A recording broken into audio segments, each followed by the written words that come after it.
So please take your wrap paper as well. Okay, see, first of all, we have lack of time. So we have confusion chance doubt discuss direct facts, the DPSP or preamble, discuss let's go through this, our answer booklet. Clear? So take the first question. Consider the following statements. In pursuance with the center-state relations, Parliament alone can't make extraterritorial legislation. Is it right? What's meant by extraterritorial legislation? Outside the territorial law. The thing is that our Parliament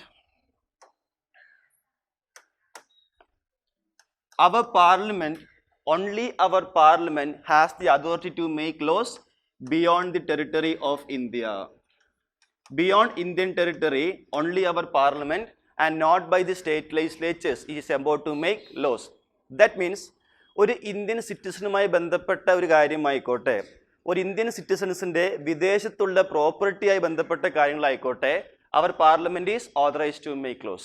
I repeat once again, our Parliament is authorized to make any laws regarding Indian citizens or their properties anywhere in the world. ഇപ്പോൾ വിദേശത്തുള്ള ഇന്ത്യക്കാരനെ കുറിച്ചാണെങ്കിൽ പോലും ഒരു വിദേശത്തുള്ള അയാളുടെ പ്രോപ്പർട്ടിയുമായി ബന്ധപ്പെട്ട നിയമമാണെങ്കിൽ പോലും അവർ Parliament is authorised to make laws. This what mean by extra territorial legislation. ആ ഒരു ലോ മേക്കിംഗ് അതോറിറ്റി നമ്മുടെ സ്റ്റേറ്റ്സിന് നോർമലി സാധ്യമായിരിക്കുമോ? നോ. വൈ? എക്സ്റ്റേണൽ അഫയേഴ്സ് ഏത് മാറ്ററാണ്? Subject list of union list ആണ്. So ultimately control goes to whom? Only by the union government. So Parliament can make extraterritorial legislations. So one is a wrong statement. There is a division of judicial power as the Constitution has established an integrated judicial system. Is there any division of powers between judiciary in Indian context? Why? Because we do not have a federal judiciary. In India, we do not have a federal judiciary. What's the meaning of this term? What's the meaning of this term? But I'm saying that in USA there is a federal judiciary. USA federal judiciary unde, India federal judiciary illa. Why? What's the difference? Yeah? See, we are having a single judicial system, alle? Or we can call it as an integrated judicial system. Supreme Court Mongolil, Thare High Court, Outer Thare High Courts. And what's happening here? This entire system of judicial setup enforces both central laws as well as state laws. നമ്മുടെ parliamentary നിയമമായിക്കോട്ടെ state നിയമമായിക്കോട്ടെ നടപ്പിലാക്കാൻ enforce ചെയ്യാൻ supreme കോടതിക്കും സാധിക്കും, ഹൈക്കോടതിക്കും സാധിക്കും, subordinate കോർട്സിനും സാധിക്കും നടപ്പിലാക്കാൻ. But to judicially review a legislation, ഒരു നിയമത്തെ ജുഡീഷ്യൽ റിവ്യൂ ചെയ്യാൻ സുപ്രീം കോടതിന് സാധിക്കും, ഹൈക്കോടതിന് സാധിക്കും. അതിൻ്റെ അർത്ഥം പറയുകയാണെങ്കിൽ ഒരു പാർലമെന്റ് കൊണ്ടുവരുന്ന ലെജിസ്ലേഷൻ ആയിക്കോട്ടെ Supreme Court can also review, High Court can also review. ഒരു സ്റ്റേറ്റ് കൊണ്ടുവരുന്ന ലെജിസ്ലേഷൻ ആയിക്കോട്ടെ High Court can also review, Supreme Court can also review. So ഇവിടെ എന്തുണ്ടായിരിക്കുന്നല്ല, ഒരു ഡിവിഷൻ ഓഫ് ജുഡീഷ്യറി ഉണ്ടായിരിക്കുന്നല്ല. But take the case of USA, they are having double system of court system. What's the meaning of double system? Yeah, double system means അമേരിക്കയുടെ parliamentary നിയമങ്ങൾ, അതായത് American Congress പാസ്സാക്കുന്ന നിയമങ്ങൾ enforce ചെയ്യാനോ review ചെയ്യാനോ American supreme കോടതിക്ക് മാത്രമേ എന്തുള്ളൂ? അധികാരമുള്ളൂ. ഇവിടെ എങ്ങനെയാണോ? No, a parliamentary law can be reviewed even by the high court as well. But in USA the parliamentary law can be enforced or reviewed only by the Supreme Court of USA. We call it as Federal Court of USA. Similarly, a state law can only be enforced and reviewed only by the High Court of that respective states. So what happened? In USA there is a division among the judiciary as well. ഇന്ത്യയിൽ എങ്ങനെയാണോ parliament നിയമമായിക്കോട്ടെ state നിയമമായിക്കോട്ടെ എന്തിന് even ഭരണഘടനാ ഭേദഗതി തന്നെ ആയിക്കോട്ടെ, even a constitutional അമെൻമെന്റ് can be reviewed by the high court as well as Supreme Court. So in India there is no division of judiciary. Kada manasilayo? In USA there is clear cut division among judiciary as well. അമേരിക്കയിൽ എല്ലാം എന്ത് തന്നെയാണ്? Divider തന്നെയാണ്. All India national service ആയിക്കോട്ടെ, CAG ആയിക്കോട്ടെ, election mechanism ആയിക്കോട്ടെ, all are divided in the case of USA because they are more truly federal. Their states are having more wider powers. Clear? So 2 is also a wrong statement because it says that there is a division of judicial powers. ഒരു കാരണവശാലും ഉണ്ടായിരിക്കുന്നതല്ല ഇന്ത്യയിൽ judicial powers ഒരു കാരണവശാലും എന്തല്ല shared അല്ല divided അല്ല because we are having an integrated judicial system. Regarding 3, the laws made by the state legislature can never be applied outside the state. ഇതെന്താണ് ഒരു extreme statement ആണ്. See, normally the laws made by the example Kerala legislature is applied only in the state of Kerala. But if there is a sufficient connection with the other state, this law can also be applied to the another state. ഒരു കേരളം ഒരു സ്റ്റേറ്റോ നിർമ്മിക്കുന്ന നിയമം മറ്റുള്ള സ്റ്റേറ്റുമായിട്ടുള്ള ഒരു sufficient nexus which is not defined anywhere ഒരു sufficient connection ഉണ്ട് എങ്കിൽ that law can also be applied to that respective state as well. So ഇതും എന്ത് തന്നെയാണ് തെറ്റ് തന്നെയാണ്. Since we have to find out the not correct one, our answer is option D, 1, 2 and 3. And I feel this is a moderate question. അത്രയ്ക്ക് easy ആണെന്ന് ഒരിക്കലും അവകാശപ്പെടുന്നില്ല. It's a moderate question. Okay? Yeah.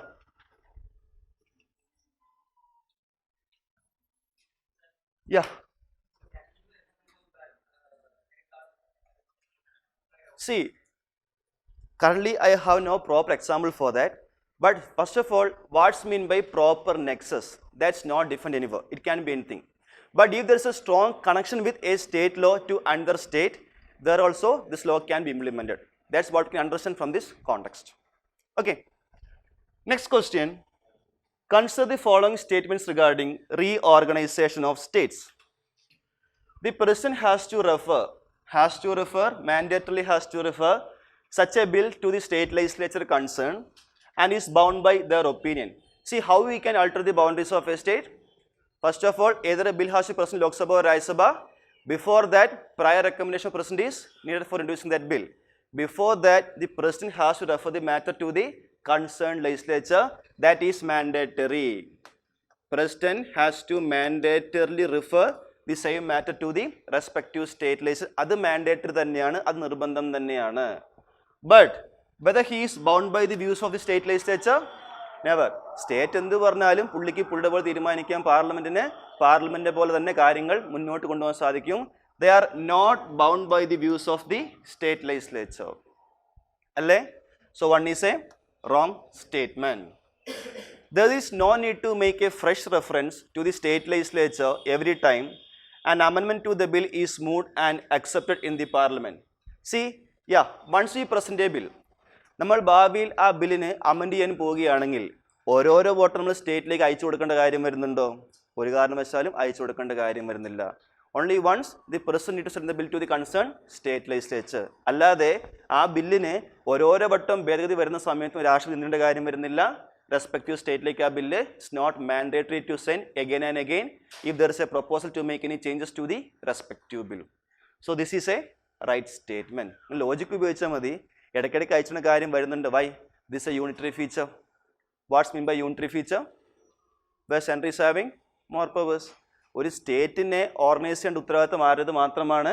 സെൻട്രലിൻ്റേത് മാത്രമാണ്. That's a unitary feature of our Indian constitution. അപ്പോൾ ഓരോരോ വട്ടവും സ്റ്റേറ്റിനെ ചോദിക്കേണ്ട ആവശ്യം ലോജിക്കലി വരുന്നുണ്ടോ? Not mandatory. Parliament can do it according to the will and wish. Clear? So this is a there is no need right statement. So 1 is incorrect and 2 is correct. ഏതാ വരിക? D അല്ലേ വരിക? 1 is incorrect but 2 is correct. So D is the right statement. I think this is an easy question provided to learn the topic. അല്ലേ? നിങ്ങൾ പഠിച്ചിട്ടുണ്ട് എങ്കിൽ ഇതെന്താണ്? Direct ചോദ്യമാണ്, ഈസി ചോദ്യമാണ്.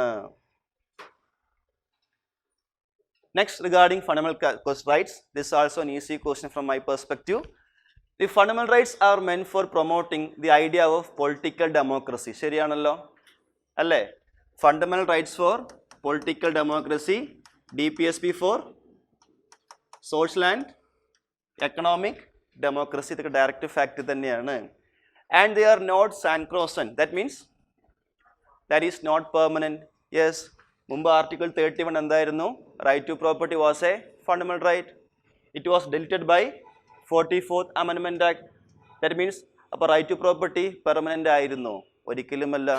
So currently our rights can also be altered by the parliament It can also be even deleted by the Parliament by way of Constitutional Amendment Act.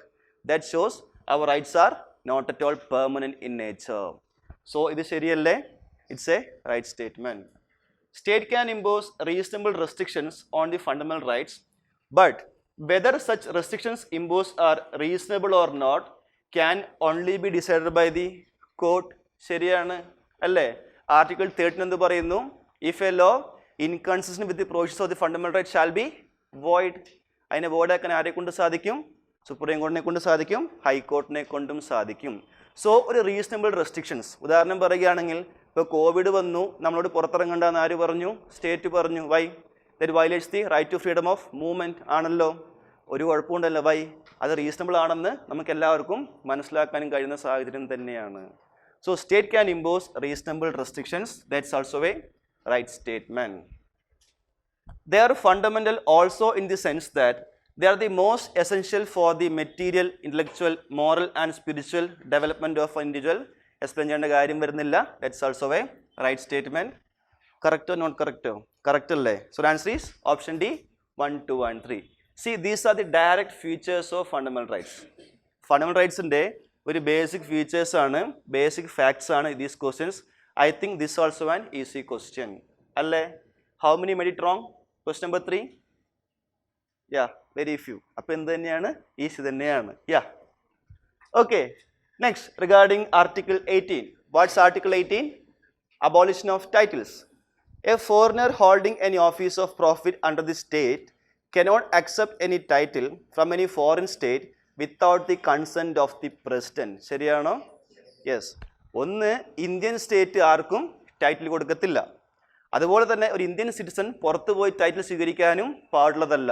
But a foreigner can hold a title but only with the permission of the president of India.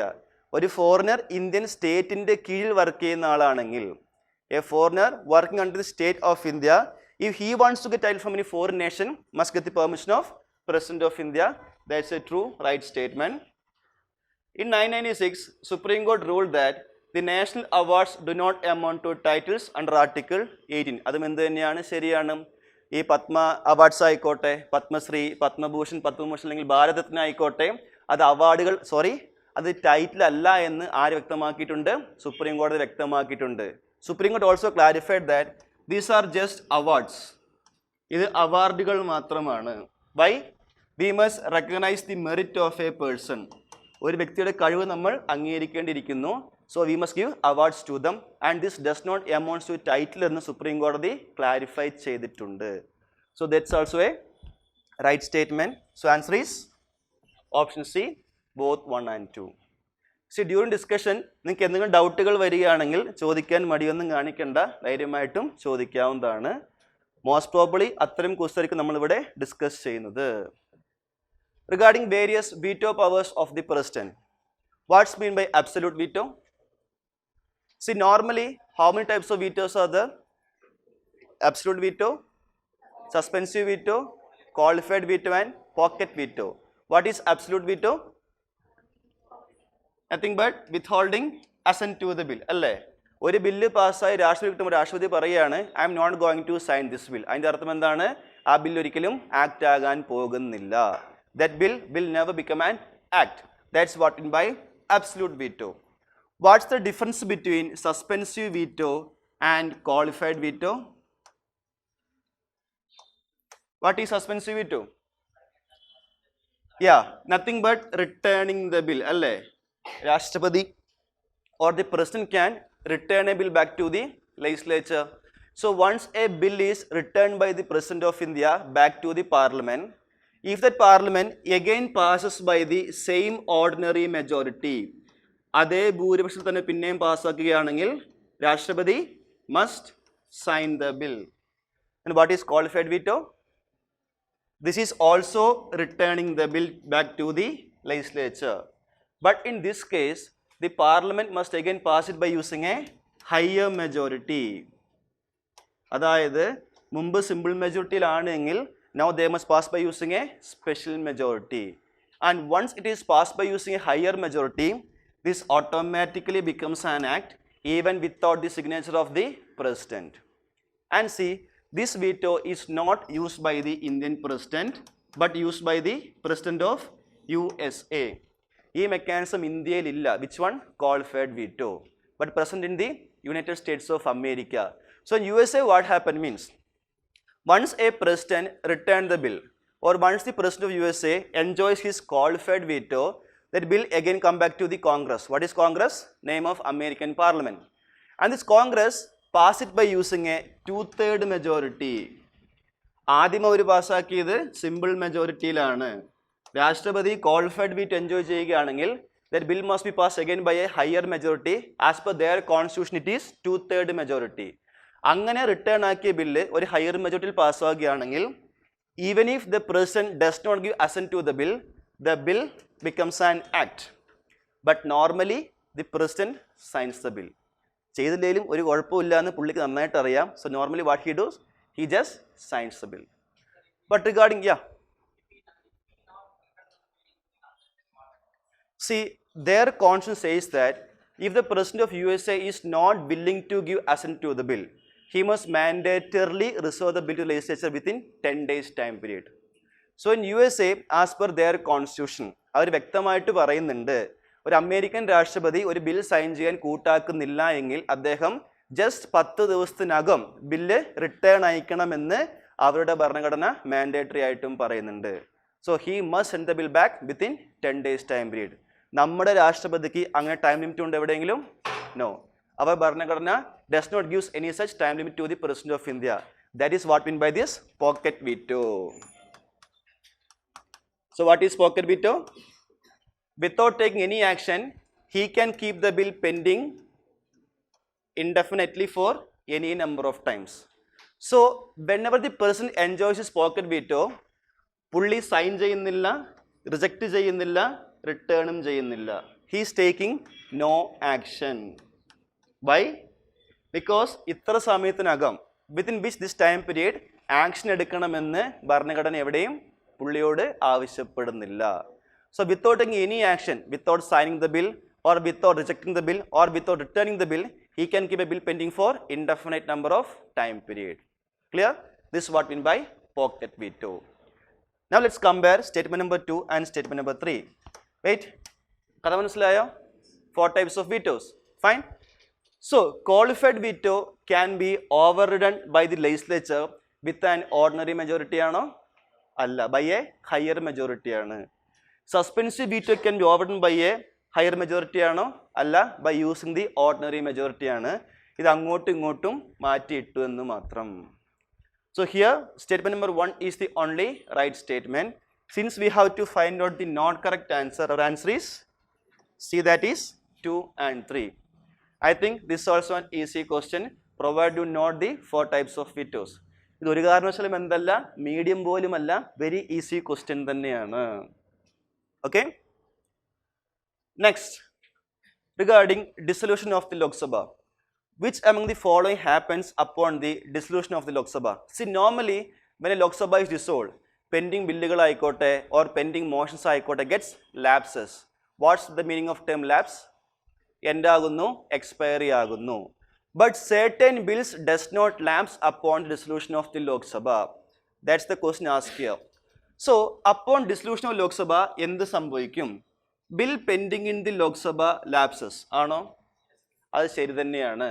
ഒരു Lok Sabha dissolve ആവുന്ന സമയത്ത് the bill pending in the ലോക്സഭയുടെ കാലാവധി തീർന്നു, bill എന്തായി പോകുന്നത്? Automatically pending ആവുന്നതായിരിക്കും. That's a right statement.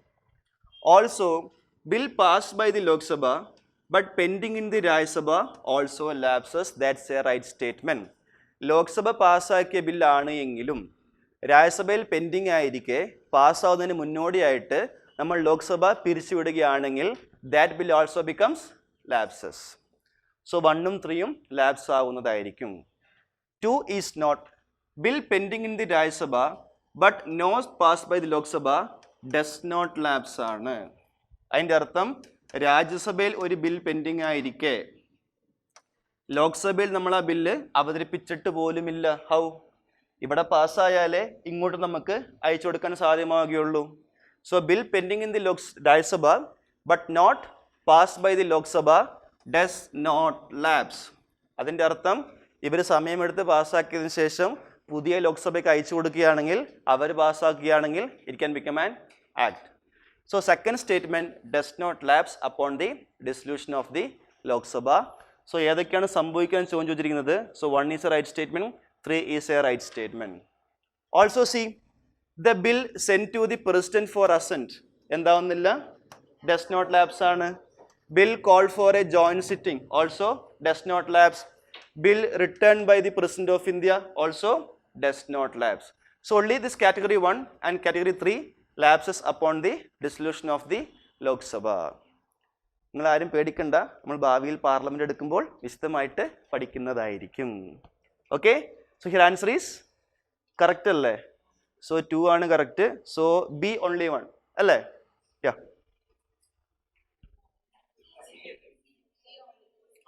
Correct അല്ലേ? 1 ഉം 3 ഉം കറക്റ്റ്. ഫൈൻ. സോറി.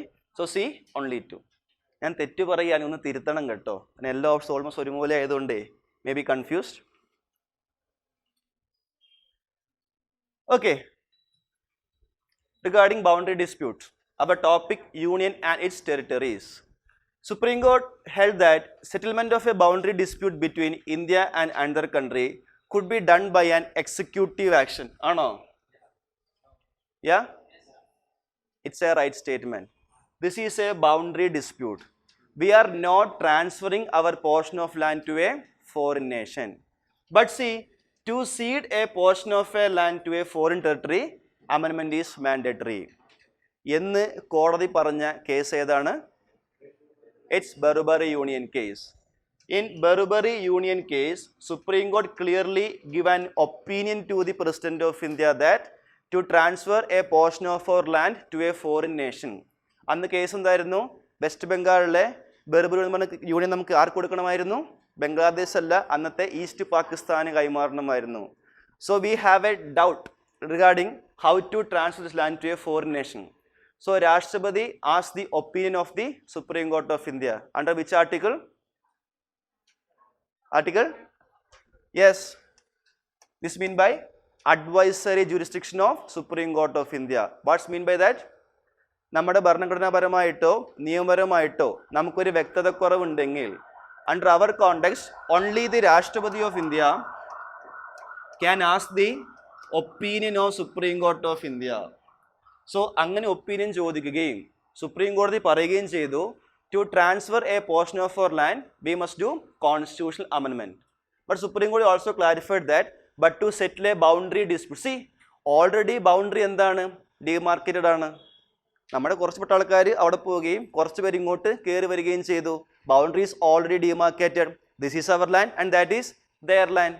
ആ സെറ്റിൽമെന്റ് ചർച്ച വഴി മതി എന്നും ആര് വ്യക്തമാക്കുകയുണ്ടായി? സുപ്രീം കോടതി വ്യക്തമാക്കുകയുണ്ടായി. So this is a right statement. C, ഒരു കാര്യം പറയാം, 3 ഡിഫറൻസ് മെക്കാനിസംസ് പറയാം.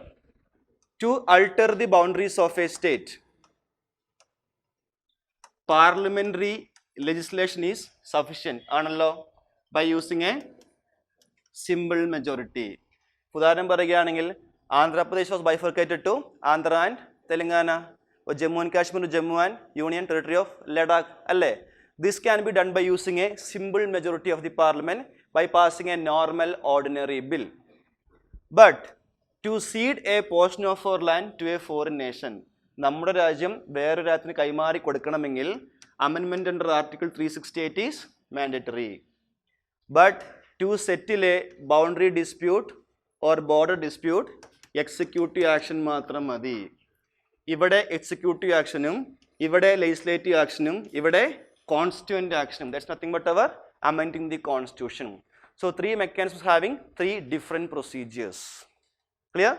So here one is a right statement. Radcliffe Award of 1947 determined the India and East Pakistan land boundary. Dispute arose from this were settled by Baggy Award and Nehru Noon Agreement. IR പഠിച്ചായിരുന്നോ ഈ topics? ഇല്ല, നിങ്ങൾ ഭാവിയിൽ പഠിക്കുന്നതായിരിക്കും. See, this also a right statement.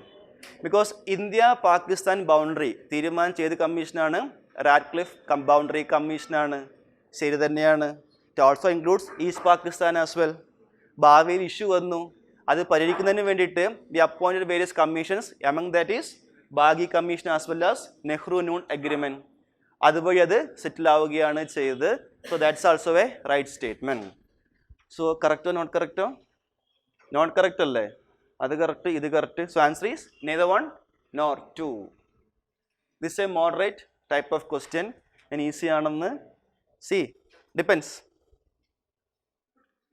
Okay, ഇത് അത്യാവശ്യം വേണമെങ്കിൽ difficult എന്ന് പറയാം regarding citizenship. C ആ ടോപ്പിക്കിലെ എല്ലാ പ്രൊവിഷൻസും ബൈ ഹാർട്ട് ചെയ്യുക എന്ത് തന്നെയാണ് അത്യാവശ്യം ബുദ്ധിമുട്ട് തന്നെയാണ്. ബൈ ഒരുപാട് ഡേറ്റ്സ് ഉണ്ട്. A person born in India, before this he go to Pakistan, പുള്ളിയുടെ അച്ഛൻ ഇന്ത്യക്കാരനാണ്, അമ്മൂമ്മ ബംഗ്ലാദേശുകാരിയാണ്. അങ്ങനെ lot of provisions are there. UPSC in most of the cases won't ask such a factual questions. But you please learn by how many means we can acquire this citizenship. How many methods? Birth, descent, naturalization, registration and incorporation of territory. അതെങ്കിലും നിങ്ങൾ മനസ്സിലാക്കിയിരിക്കുക. By how many methods a person can be deprived of his citizenship? By 3 methods. Renunciation, termination and deprivation. അങ്ങനത്തെ കുറച്ച് കാര്യങ്ങൾ മനസ്സിലാക്കി വെച്ചിരിക്കുക. ഇത്രയും blind facts they may ask. ഇതുവരെ UPSC ഇങ്ങനെ സ്റ്റേറ്റ്മെന്റ്സ് ചോദിച്ചിട്ടില്ല. That's why said this a difficult question. Let's makes our logic. A person born outside India ആണ്, on or after 26 January 1950, but before 10 December 1992 a citizen of India by registration അല്ല, by descent ആണ്.